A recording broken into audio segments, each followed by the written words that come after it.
The boardroom hummed with background chatter when my phone vibrated an incoming call from Maya, my wife of 7 years. I excused myself, expecting a casual, "How's your trip, X?"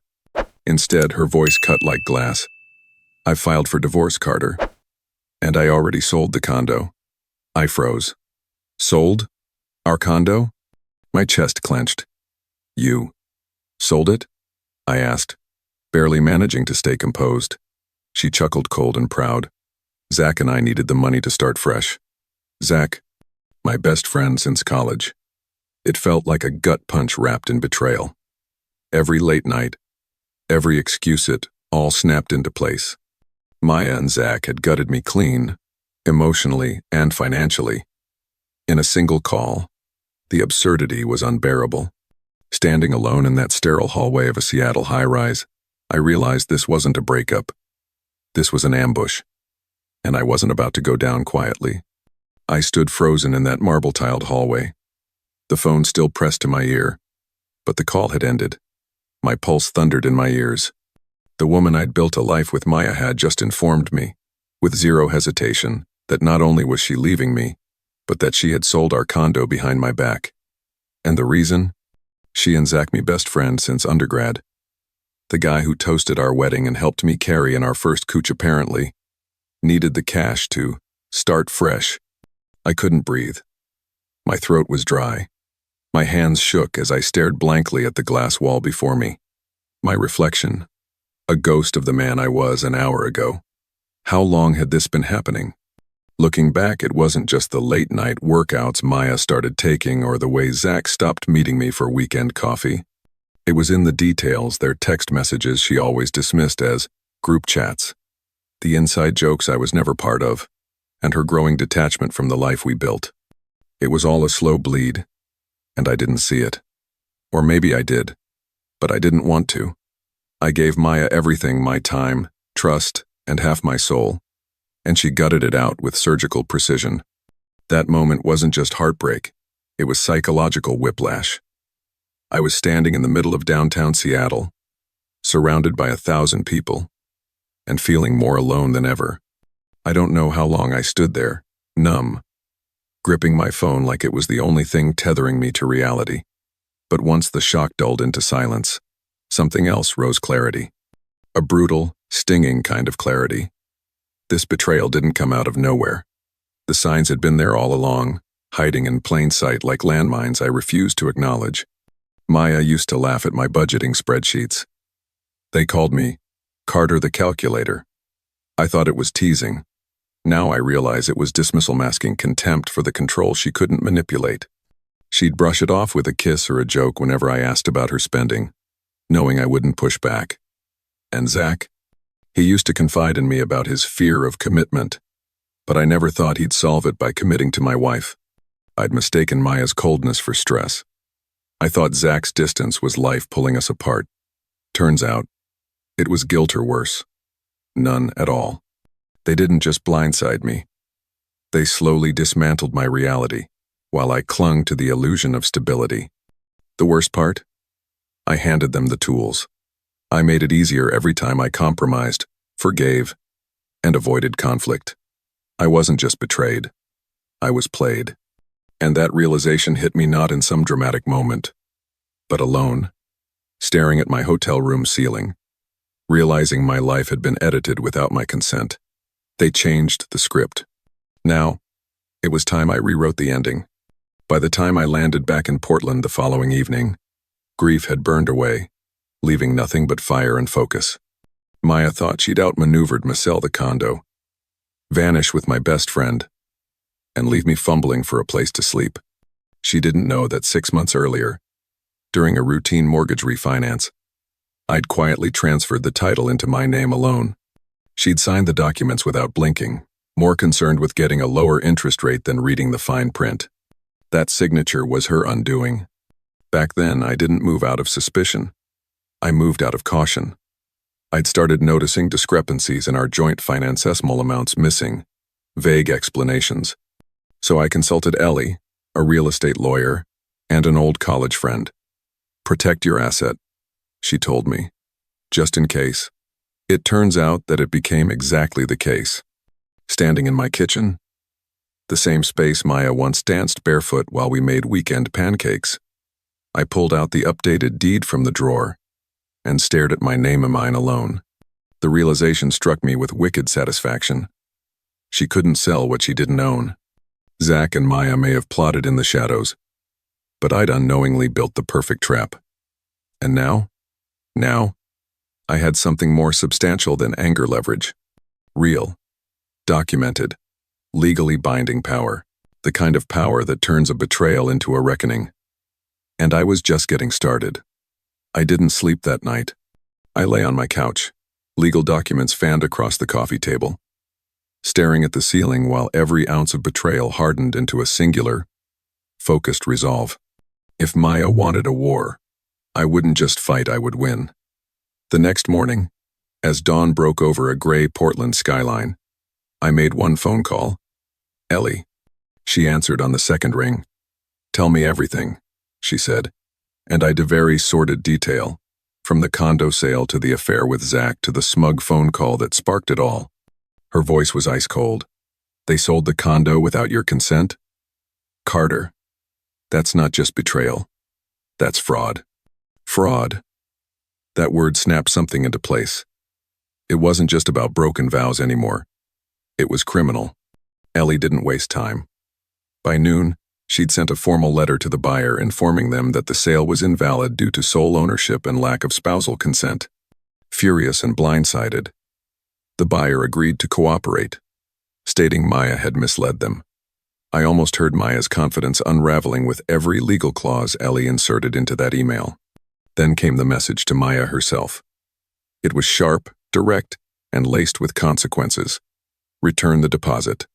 Cease contact with the buyer. And consult legal counsel immediately. It was the kind of letter that doesn't ask, it declares. And that was just the beginning. Ellie and I mapped out the following steps. Generals planning an ambush. Every move is calculated. Every word is legally backed. Maya had tried to erase me with one phone call.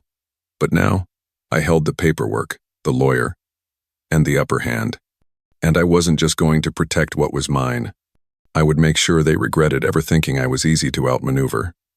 It happened on a Tuesday evening. The rain hadn't let up all day, and the sky was dark by 5. I was reviewing some contract drafts when I heard the familiar click of a key in the lock. She waltzed in like she owned the placecoat draped over one arm, her phone in the other, smiled tight with condescension. "You got Ellie involved?" She snapped, waving the letter like a red flag. "You're seriously threatening me with legal action?" I didn't flinch. I stood, calm, collected, and walked to the drawer. I pulled out the deed, placed it gently on the dining table, and tapped it. "No, Maya.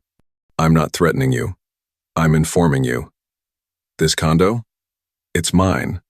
You signed it over 6 months ago. You didn't read the papers again." Her face paled. "That refinance was a legal transfer of ownership." I cut in, my voice low and unwavering. "You sold something you didn't own. And now the buyer's pissed. And I don't blame them." She opened her mouth, but I held up a hand. "You played games, Maya. You schemed behind my back with someone I trusted. And you thought I'd just... what? Fold? Fade into the background while you and Zach built your fairy tale on the ashes of my life?" Her eyes narrowed. "You're being dramatic." "No," I said, stepping closer. "I'm being surgical." Then came the breaking point. The door creaked again, and in walked Zach. As casual as ever. Hoodie, sneakers, like it was his place. He froze when he saw me. "Carter," he muttered. "Zach," I replied flatly. "You're just in time." Maya tried to say something, but I was done giving her the floor. "You two thought you could gut me and walk away clean. But here's the thing, you underestimated me. You thought I was too soft, too trusting. And now? You're standing in a home that legally doesn't belong to either of you." Silence. Thick. Awkward. Righteous. "I'm giving you until the end of today," I said, voice cold as steel. "Grab your things and get out." Zach blinked, unsure whether to speak. Maya's mouth opened, then closed. Neither said a word as I walked past them, grabbed my coat, and left them standing in a house that now felt like a statement, not of heartbreak, of power. In the days that followed, Zach's silence turned to desperation. My phone lit up with voicemails oscillating between pathetic apologies and clumsy threats. "We didn't mean for it to go this way. You're blowing this out of proportion, man. You're ruining 3 lives here." I didn't respond. Not once. Instead, I focused on something real, reclaiming my space, starting with the energy inside it. The condo no longer pulsed with betrayal. It became my battlefield, then my sanctuary. And right in the middle of it was someone I hadn't realized how much I needed. Ava, my childhood friend, who'd stuck with me through every chapter, even the ones I pretended didn't exist. She showed up that Friday with takeout, sarcasm, and a bottle of Oregon Pinot, like nothing had happened. "So," she said, kicking off her boots, "are we purging Zach's beer mugs or Maya's yoga mats first?" We laughed. For the first time in weeks, it didn't feel forced. Ava helped me box up their things, every hoodie, every framed photo, every lie wrapped in fabric. "He thought you'd roll over," she muttered, folding one of Zach's t-shirts with disdain. "He did," I said, "but I'm not who I was anymore." She looked at me, serious now. "You never were. You just forgot." That moment hit deeper than I expected. For so long, I'd worn the identity of the dependable one, the reasonable one. But now, I was becoming something else. The version of myself that doesn't ask for permission to take up space. Ava and I reclaimed every inch of that apartment, not just from Maya and Zach, but from every version of myself that ever settled for less than respect. And that was just the beginning. It was Saturday afternoon when it happened, the moment everything finally collapsed around them. I was sitting at the dining table, laptop open, revising a few work contracts when I heard the door unlocking. And not knocking. Unlocking. They still had keys. I stayed seated, calm, deliberate. In walked Maya, with Zach right behind her.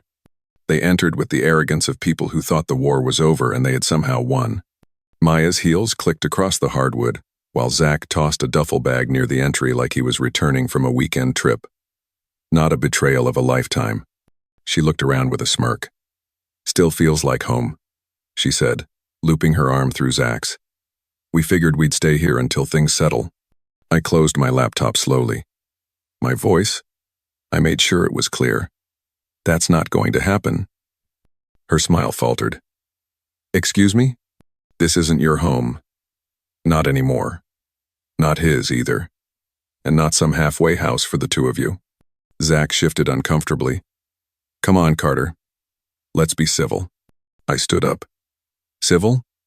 You committed fraud. You forged a future on lies. And now you think you can squat here like this is your backup plan?" Again, I pulled the deed from a drawer and laid it flat on the table for them to see. "Legally, this property belongs to me. Solely. You both walked out. And now you're trespassing." Maya's eyes darted to Zach, then back to the paper like it might vanish if she stared long enough.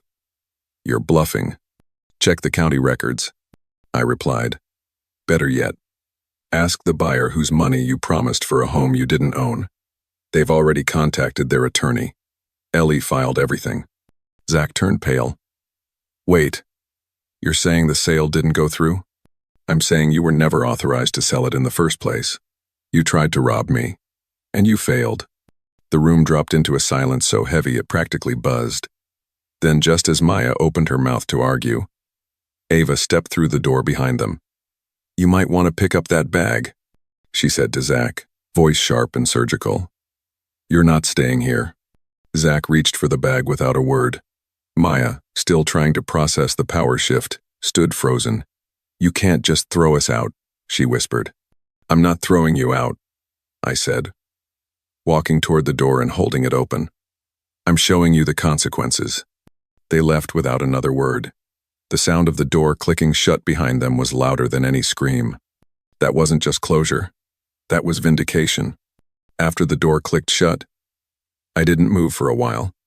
I stood in the hallway, hand still resting on the knob, heart pounding not from fear or anger, but from something more profound, something quieter. Relief. The silence that followed their exit wasn't empty, it was cleansing. The apartment felt like mine for the first time in months, maybe years. Not a shared space, not a battleground, a home. One built on intention, not pretense. I changed the locks that evening. Ava stood beside me, wineglass in hand, watching as the locksmith drilled out the old cylinder. "New key, new chapter," she said with a grin. "You're officially free."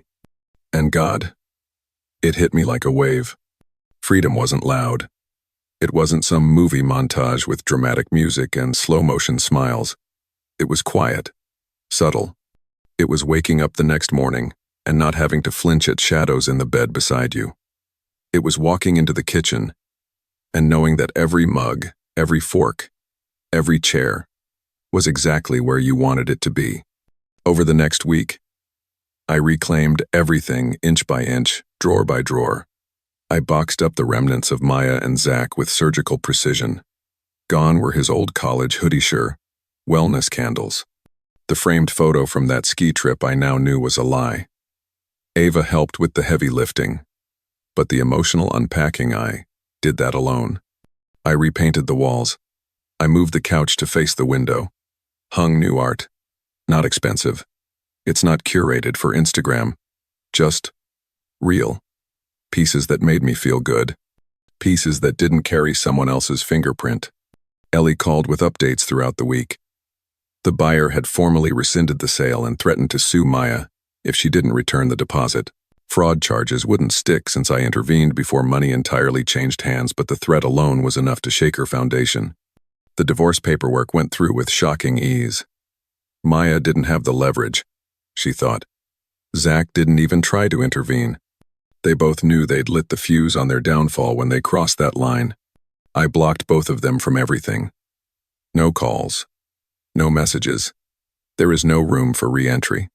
One night, as I was organizing the last storage closet, I came across an old shoebox.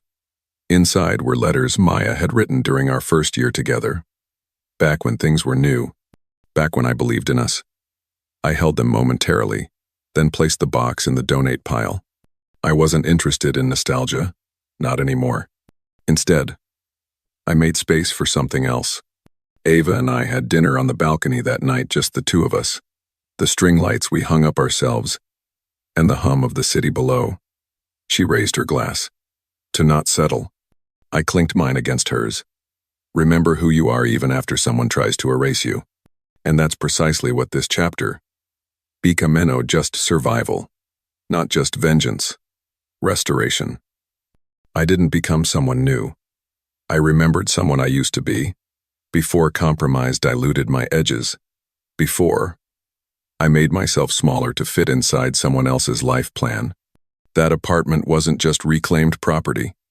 It was proof that I had value, that I had a voice, that even when someone tries to rewrite your life without permission, you can take the pen back.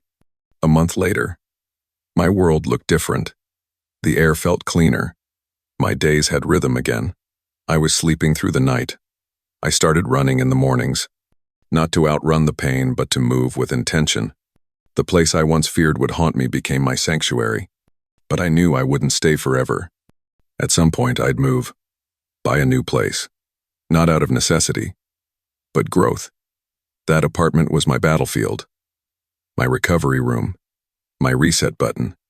And one day soon, I'd trade it in. Not because I was running, but because I was ready to build something from scratch with no ghosts in the walls. But for now, I exhaled, closed my laptop, and poured another glass of wine. Because peace isn't a destination. It's a choice. One I make every damn day. Time doesn't heal everything. Not right away. But it gives you enough room to rebuild, unlearn, and remember who you were before the chaos. 2 months had passed since Maya and Zach walked out of my apartment for the last time. And then, something unexpected happened. I stopped looking over my shoulder. I stopped replaying every moment, every lie, every silent betrayal like a broken reel in my mind. Once thick with memory, the apartment had become a living space again. It's not a stage for a broken marriage. It's not a monument to manipulation, just a place to breathe. It wasn't the decor that changed. Though yes, the furniture was different. The walls were now a warm, stormy gray, and the art was exclusively minute. Was the energy. The absence of Maya's presence and Zach's shadow made everything feel lighter. I was smiling at nothing in particular, sipping coffee on the balcony as the morning sun slipped through the clouds over Portland. I was living without flinching for the first time in a long while. The legal side of things had wrapped up with a surprising lack of drama. The divorce went uncontested. Maya didn't try to negotiate or push back. I think she knew deep down that she'd already lost far more than a property. She'd lost her grip on me, on my peace, on any narrative control she thought she had. And Zach? I heard he moved to Bend. Started over. I didn't care enough to verify. I never sought revenge. I didn't need it. Watching them unravel under the weight of their decisions was more satisfying than anything I could have orchestrated. A quiet, particular kind of justice comes from letting the truth run its course. I had moved on. Not through rage. Through clarity. One afternoon, I found myself cleaning out an old box in the closet I hadn't touched since before the betrayal. Inside were remnants of a life that once made sense. Wedding programs, receipts from weekend getaways, cards signed forever. I didn't cry. I didn't rage. I just sat with it. Honored what was good. Acknowledged what had rotted. Then I threw it away. Not in bitterness. In finality. Healing isn't always about burning it all down. Sometimes, it's about choosing what not to carry forward. My circle had tightened. Fewer people. Deeper trust. Ava became more than just a friend, she was my mirror, witness, and reminder that not everyone walks away. We didn't start anything romantic, there was no rush, no pressure, but something was different between us now. Softer, stronger, real. We spent Sunday mornings at the farmer's market. Weeknights playing cards and arguing over takeout menus. One night, she asked, "Do you ever think you'll leave this place?" I looked around the high ceilings, the creaky floorboards, the ghost-free air. "Eventually," I said. "Not because I need to, but because I can." That's the thing. After betrayal, people expect you to run, to start over, to move so that you don't see the cracks in the walls. But I stayed. Not out of stubbornness, but reclamation. I wanted to see the cracks. I tried to fill them. I wanted to know that the worst had happened here, and was still standing here. I was no longer the man who feared confrontation. I was no longer the man who tolerated emotional erosion under the illusion of peace.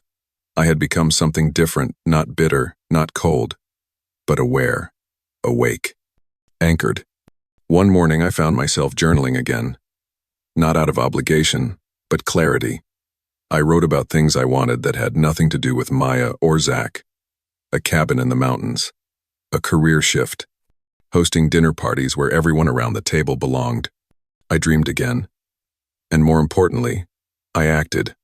I signed up for a woodworking class. I started mentoring younger designers in the city. I even joined a hiking group, something Maya always mocked me for even mentioning. Turns out, I love the stillness of the forest. Turns out, I love a lot of things I'd forgotten. The betrayal didn't break me. It stripped me. I peeled away the parts I never needed, the roles I performed, the silence I accepted, the safety I clung to. And beneath all that wreckage there was someone worth knowing. Me. A man who knows that love should never require disappearing. That loyalty means nothing when it comes without respect. That protecting your peace isn't selfish, it's sacred. The condo. It was still mine. Still filled with sunlight on good days, and the hum of rain on quiet ones. But it no longer felt like a symbol of survival. It felt like a launch pad. I wasn't going back to who I was. And I wasn't defined by who they made me in the end. I was something new. And this time no one else was writing the story but me. Looking back, the most painful part wasn't the betrayal. It was realizing how long I'd been shrinking to make others comfortable silencing my instincts, dismissing red flags, pretending everything was fine to keep the peace.